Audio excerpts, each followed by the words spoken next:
ಆಗಿರ್ತಕ್ಕಂಥ ಹನುಮಸಾಗರ ಗ್ರಾಮದ ಎಲ್ಲ ಹಿರಿಯರು ಕೂಡ ಇವತ್ತು ಬಂದು ಅಭಿನಂದನೆ ಸಲ್ಲಿಸೋದಕ್ಕೆ ಅವರಿಗೆ ಧನ್ಯವಾದಗಳನ್ನು ಇಚ್ಛೆಪಡ್ತೀನಿ.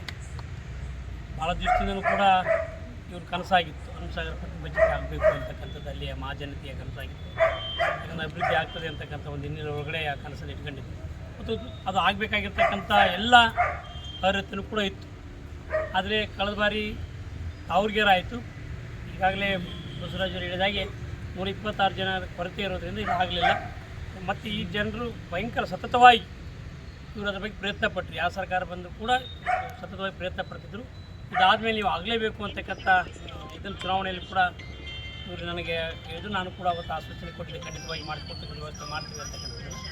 ಅದರ ಅನುಸಾರವಾಗಿ ಇವತ್ತು ಮಿನಿಸ್ಟರ್ ಇರ್ಬೋದು ಅಥವಾ ಕಾರ್ಯದರ್ಶಿಗಳಿರ್ಬೋದು, ಆಮೇಲೆ ಫೈನಾನ್ಸ್ಗೆ ಹೋಗ್ತದೆ. ಫೈನಾನ್ಸ್ಗೆ ಹೋಗಿ ಫೈನಾನ್ಸಿಂದ ಅಲ್ಲಿ ಅವ್ರು ಕಂಡು ಇಲ್ಲಿದು ಮಾಡಲೇಬೇಕು, ನೀವು ಪರವಾಗಿರ್ತಕ್ಕಂಥ ಒಂದು ನೋಟ್ ಹಾಕಿ ಕಳಿಸಿ ಅಂತಕ್ಕಂಥ ಮಾತನ್ನು ಹೇಳಿದೆ.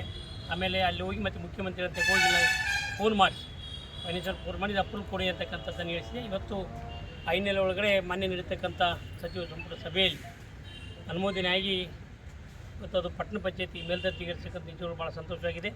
ಗ್ರಾಮದ ಜನರ ಅಭಿವೃದ್ಧಿಗೆ ಪೂರಕವಾದ ಕೆಲಸಗಳನ್ನು ಮಾಡೋದಕ್ಕೆ ನಾವು ಸದಾ ಯಾವತ್ತೂ ಕೂಡ ಸಿದ್ಧರಾಗಿರ್ತೀವಿ ಅಂತಕ್ಕಂಥ ಮಾತನ್ನು ಹೇಳಿ ಮುಂದೆ ಬರ್ತಕ್ಕಂಥ ಪಟ್ಟಣ ಪಂಚಾಯತಿಗೆ ಶುಭವನ್ನು ಕೊಡ್ತೀನಿ. ಎಲ್ಲ ಜನರ ಆಶೋತ್ತರಗಳು ಈಡೇರಿಸುವಲ್ಲಿ ಒಂದು ಪಟ್ಟಣ ಪಂಚಾಯತ್ ಕೆಲಸ ಮಾಡಲಿ ಅಂತಕ್ಕಂಥ ಮಾತನ್ನು ಕೂಡ ಈ ಸಂದರ್ಭದಲ್ಲಿ ಹೇಳಕ್ಕೆ ಬಯಸ್ತೀನಿ.